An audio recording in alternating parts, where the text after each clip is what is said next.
Hi, Kathy. This is Liz. I'm just gonna make some observations and, take them as you will. I still don't know what's the best for our students. Just these are some general things that might be helpful. Um, I don't know if people skip over welcome pages. I'm gonna go to student view real quick, or client, patron view, whatever you want to call it. Okay, cool. So this looks, yeah, it looks nice and clean here, with the patron view, and kind of a best practice for online courses and things I've seen.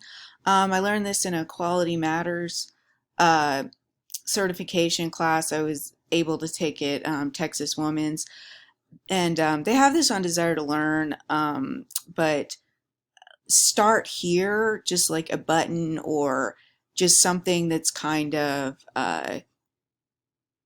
very obvious so people know where to start. Oh, sorry about that.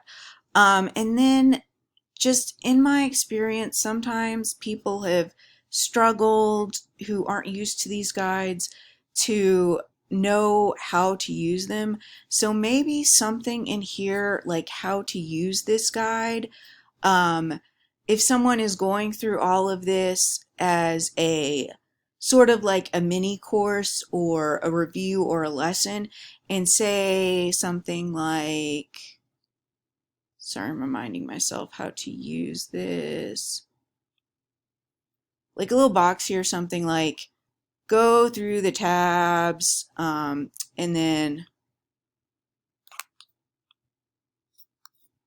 yeah, let me try that again, arrow, like just a little explanation, like go through the tabs and then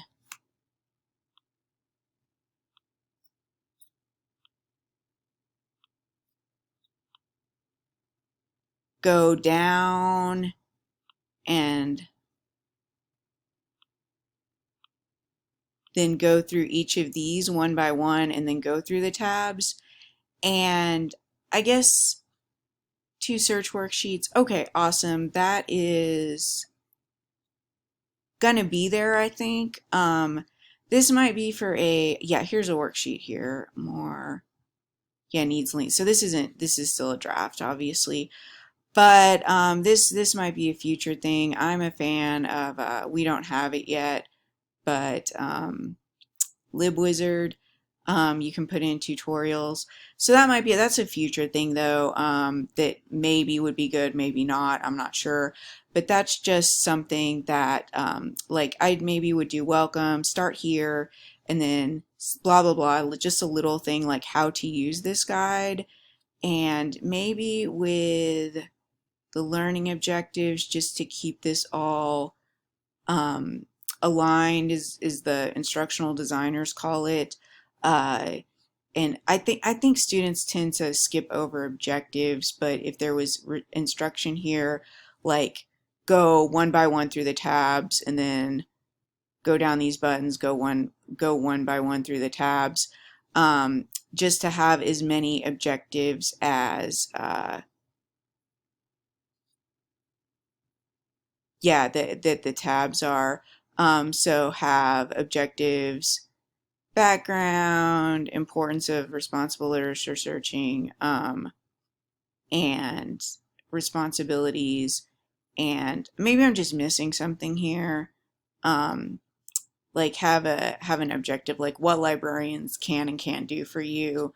But with a active learning verb or whatever, just like a student learning outcome objective. Um, Maybe put learning objectives for this. I mean, that's kind of a nitpicky thing. Subject expert responsibilities. I I don't know here. Like I feel like, it's like we're just so used to this. Subject experts are, it's the student, it's the primary investigator, it's the resident, it's whoever, it's the person who's working on it. It's not us. Um, and maybe like put something like you, the researcher, or something like you are the subject expert. I'm not sure, the phrasing could vary. And I'm going to go through this. Yeah, this is from McMaster University. So I think this is all going to be pretty awesome. And because they're so good at this stuff, and I think they've broken it down really well. Um, yeah, for this database searching techniques.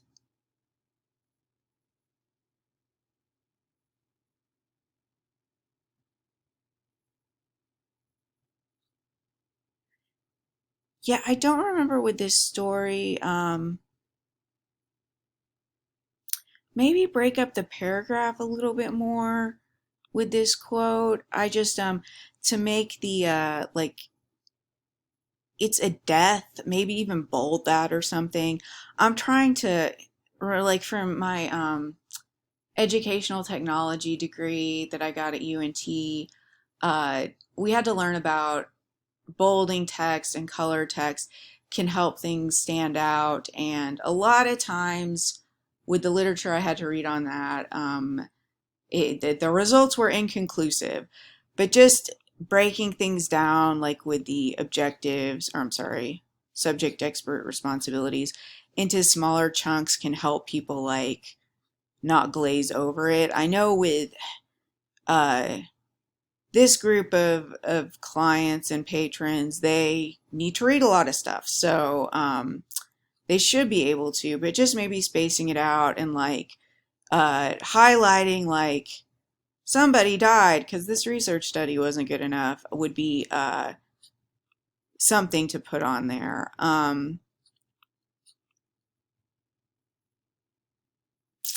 And maybe something here about how just a little more in depth. I know it's like kind of finger wagging and to say we're not going to do your research for you, but maybe something to highlight that a little more, like we'll work with you, but uh, we're not going to do it for you.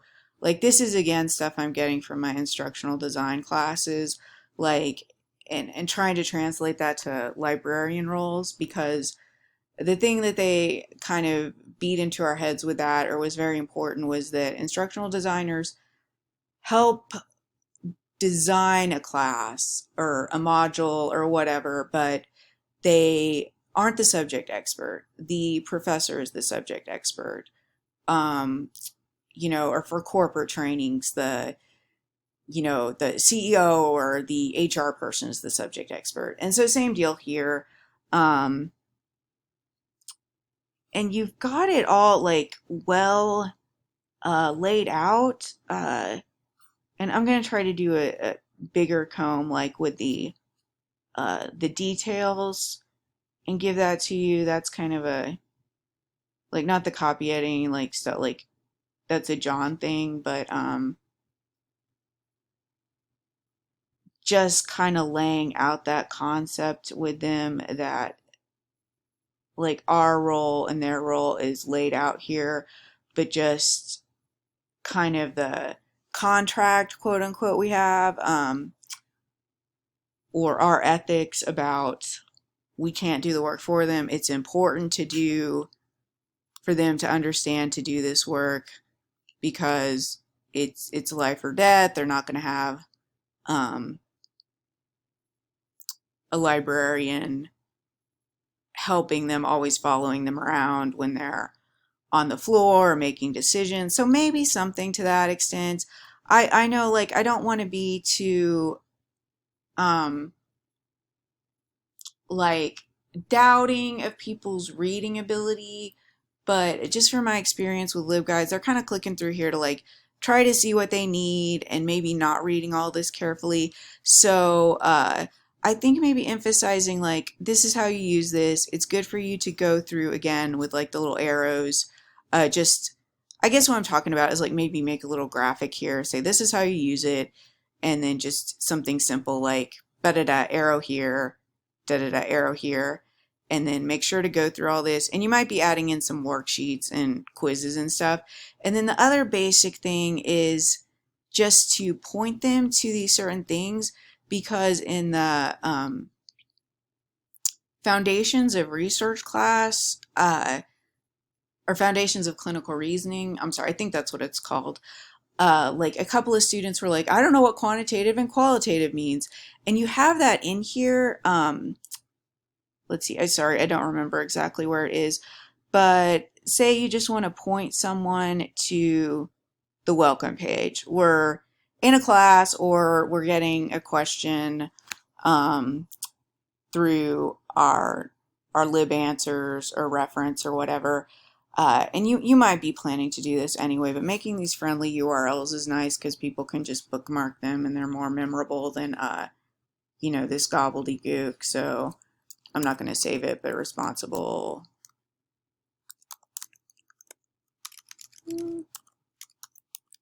You get the idea, lit searching, whatever. And then once you do that, you can make all these other pages have names. And I don't know if you can name the individual tabs, but if someone was like, I don't understand great literature, if we could bookmark this particular tab, that would be nice. I don't know if you can do that. I need to look more into it and just send them straight to this information, for instance.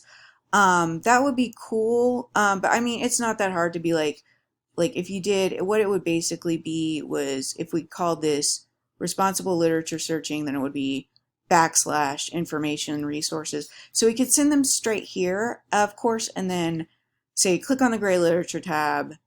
That explains it. And then they can get more stuff there. So it's just, I'm kind of seeing this as a course, and also, or like kind of a mini course. They can go through this whole thing. Sort of, I think that's like kind of what the GI residents are envisioning, something that will walk them through the whole process and get them educated on that. But also this is like super useful if someone's like, I don't understand what these limits are in whatever context. It would be just, yeah, super useful for running around like with that online class or that online session we had to do for Foundations of Clinical Reasoning. When we get the students back in the classroom physically, and they're struggling, then we could just give them the friendly URL if we have that set up for that, and say, take a picture of that. That's what students like to do in my experience.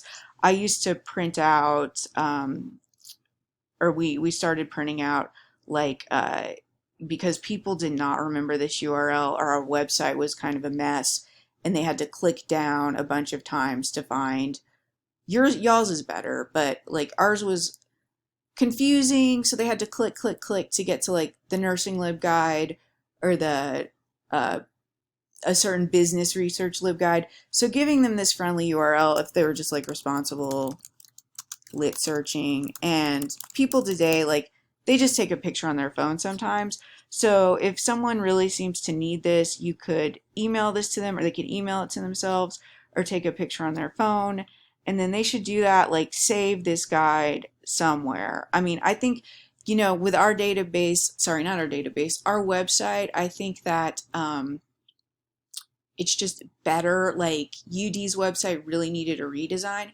but the LibGuides format, once we get that set up,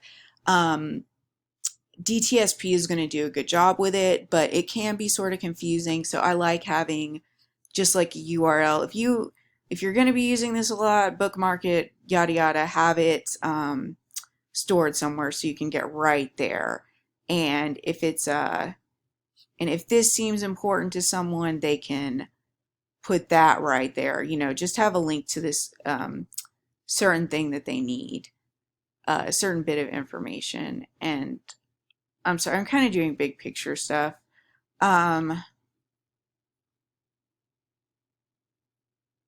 Yeah, I've always had trouble explaining subject headings and controlled vocabulary to people. I love the way you guys do it. I wonder if there's an example, like, it's sort of hard for me to understand it at first, that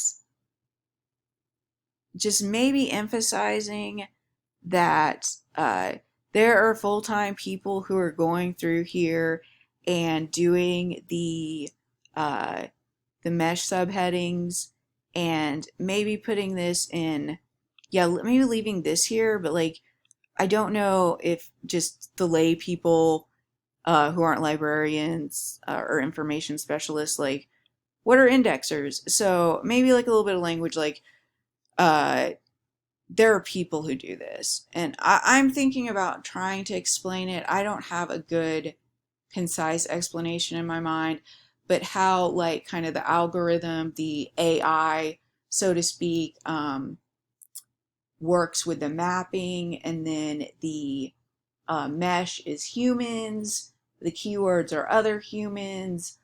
So just, and I'm sorry, that's not very helpful because I don't have an actual, but like, um, nice little concise way or explanation to put it. Like, I don't know if that's useful to, I haven't tried that out on students myself.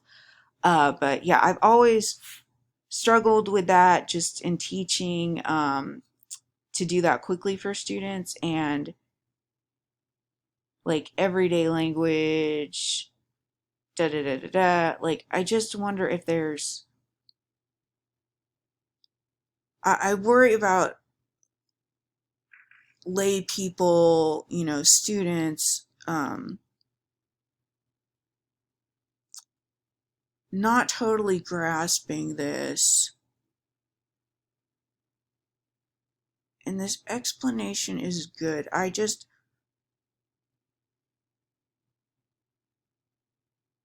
don't know if a little bit of good for searching topics. Yeah, yeah.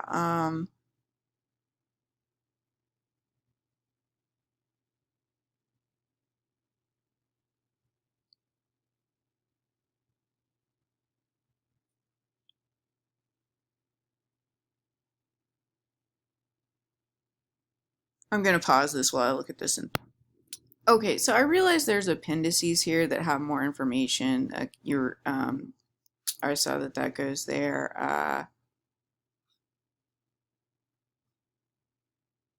Or if they need to know more about controlled vocabulary. I know this needs to like go to press soon. I just, maybe what I'm envisioning is just for visual learners, maybe some screenshots or videos.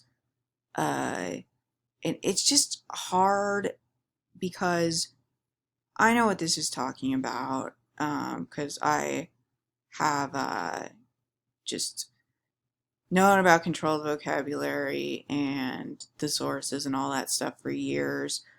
But people who are new to it, it's just hard to know without getting it through somebody else's eyes who isn't a librarian. I'm thinking about, I don't remember her last name, but I think her first name's Loudon, that physician who was kind of a facilitator in foundations of clinical research, and how she just put together that little cheat sheet for visual learners. And it just, this might, all these terms kind of might run together for someone trying to teach themselves with this guide. Like, they need to get in there and play around with it, but I'm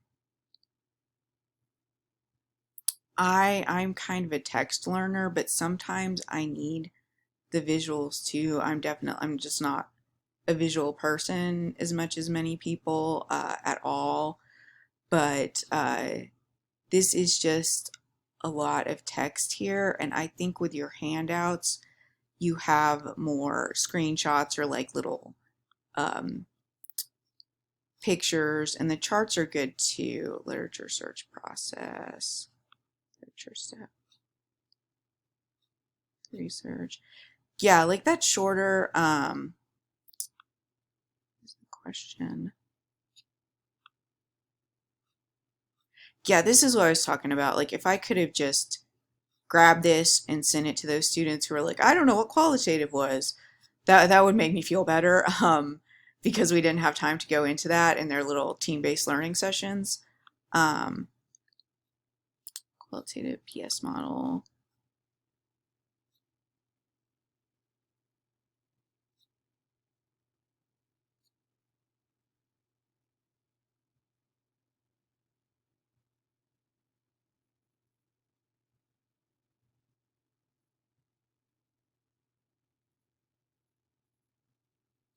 Yeah, I don't know if I just make this 2 paragraphs. Maybe just make like this stuff bold to make it stand out is like the headings, the main like the main big ideas. I'm not the best, like that might be a John thing too, but just to make it stand out, uh like just make these stand out a little bit more. Case report.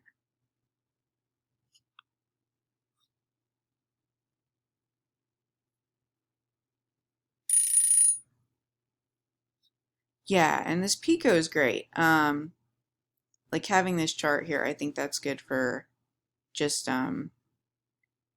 visual learners to see it broken down like that. This Pico chart is just really helpful, like to me as someone who's I've seen this before, but I've never really helped people through it too much before I started at UT Southwestern. So that's uh, I'm a big fan because it breaks it down with a chart and just yeah, I guess it's kind of up to them. I don't know if there's going to be like actual tutorials and things in here. Um,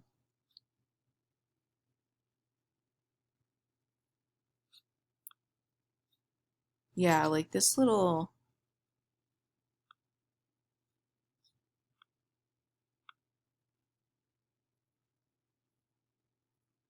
I've just, been taught people like little chunks of information,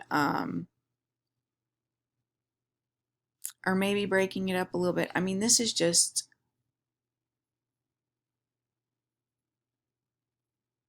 I wonder if it would be good to like do links to examples of these different kind of studies here just so they can get like a real world example,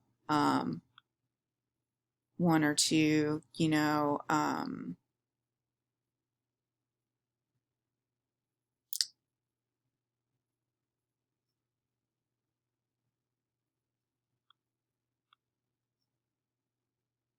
just to, sorry, let me look at the reference real quick. Yeah, because these are the references are stuff like about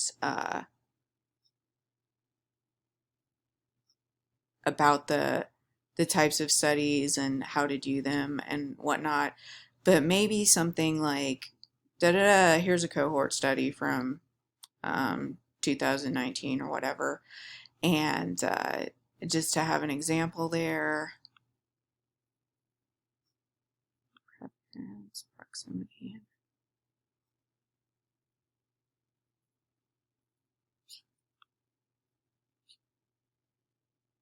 Yeah, like stuff like this, the Venn diagrams. I had never heard or means more, which I think you said was a Helen thing to say, and I can't believe I have never heard that in almost 14 years of being a professional librarian. Plus, grad school and everything. It's so good. And not means, yeah, this is great, and just like little people tend to like these little bite-sized things, database search approaches, concepts.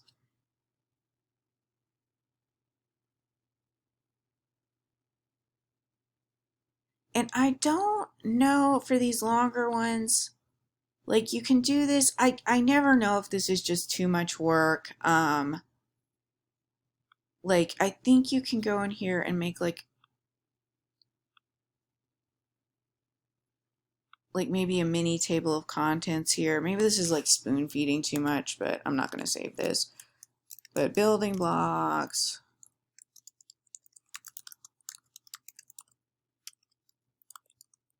Roll growing. And like little links, maybe explanations here, like super short. I don't know. I don't know if I even like that. Like hyperlink it.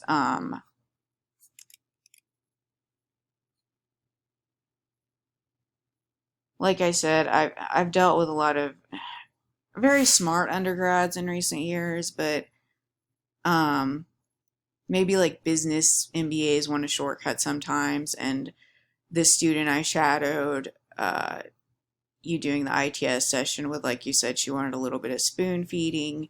So just chunking it for them as much as possible. I mean, but this is already chunked. So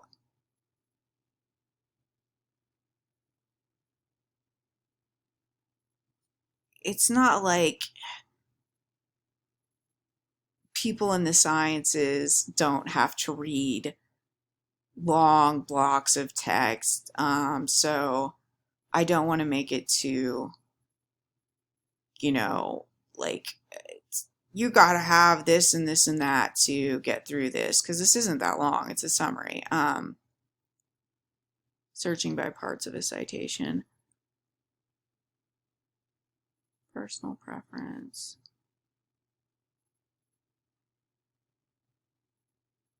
Maybe something here. Like, I don't know if you guys get this. Maybe put something here. Uh, a perpetual question at UD and at other academic libraries, I think, is which is the best database for me to use for this? And they just, students and researchers need to know it depends. And especially with the Ovid and PubMed breakdown, and just so that they know that there's not going to be the best database. PubMed is not going to be the best database every single time. Don't just use UpToDate for every single time. You know the drill with that. So maybe something like that in there. Sorry, I'm not even gonna. I didn't really change anything in here, so sorry. I don't want to go in here and really edit it. Just um,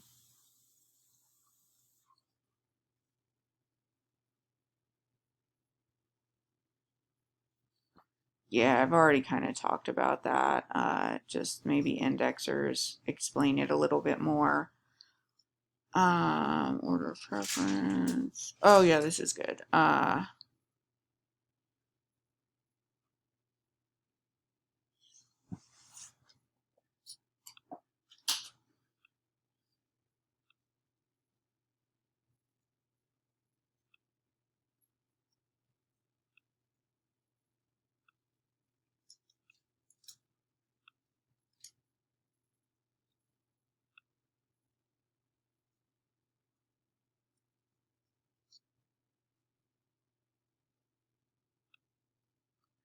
This, I think, is kind of like instructional design nitty gritty, but like doing the Bloom's taxonomy verbs, like maybe apply or something. Um,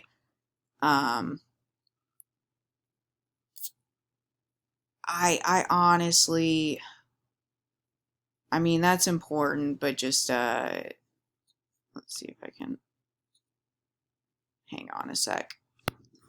Yeah, just like it's understand, like everyone kind of knows what that means, but that's kind of lower on,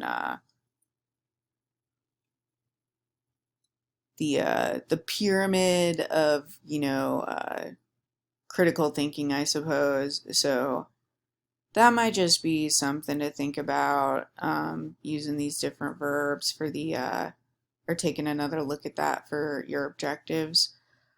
Um, so that's a Vanderbilt um, LibGuide. I think I just Vanderbilt University. I just Googled Bloom's taxonomy. There's lots of good stuff out there. So yeah, that's. I just feel like instructional designers are a bit nitpicky with that, but it can be useful because like it's tempting to use understand a lot, and sometimes it can go through and just help you think through what you want them to do with this. So that's an idea. It's kind of for us as LibGuide designers, teachers, whatever, as well as almost more than for the learners, I think, just to get an idea of how difficult this task. So that's just a thought. This has gone on for 30 minutes, so I'm gonna send it to you, and I hope this helps some. I know I've done more big picture thing than going through the like understand twice here. Sorry. And I can go through like each of these pages one by one some more if that would be helpful.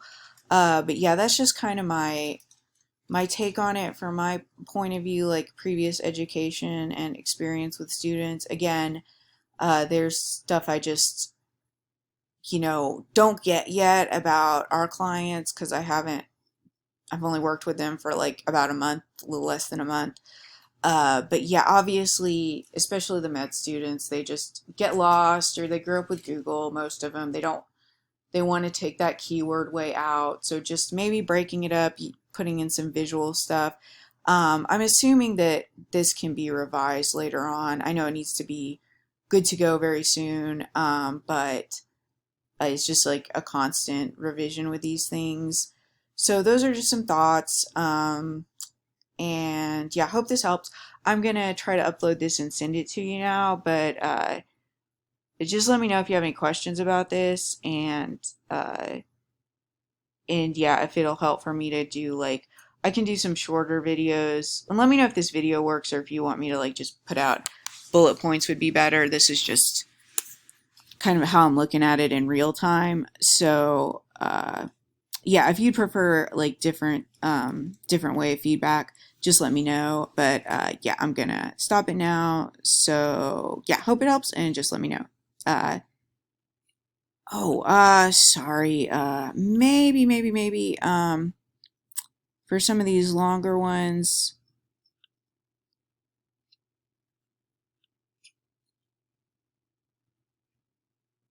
maybe put these in different boxes, like add a box.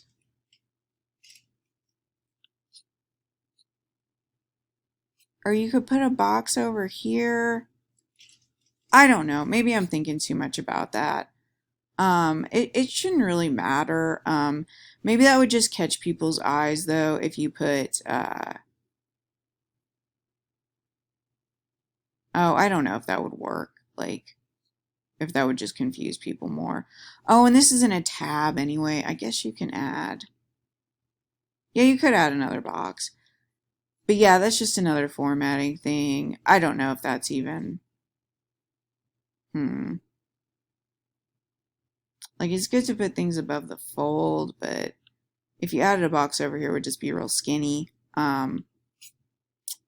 So I don't know if that's worth it. So I just keep thinking of things. I know this is rambly, so I'll quit it here. And yeah, just let me know what you think. If this is too rambly, I can put it in a different format. Okay, cool. I will talk to you later.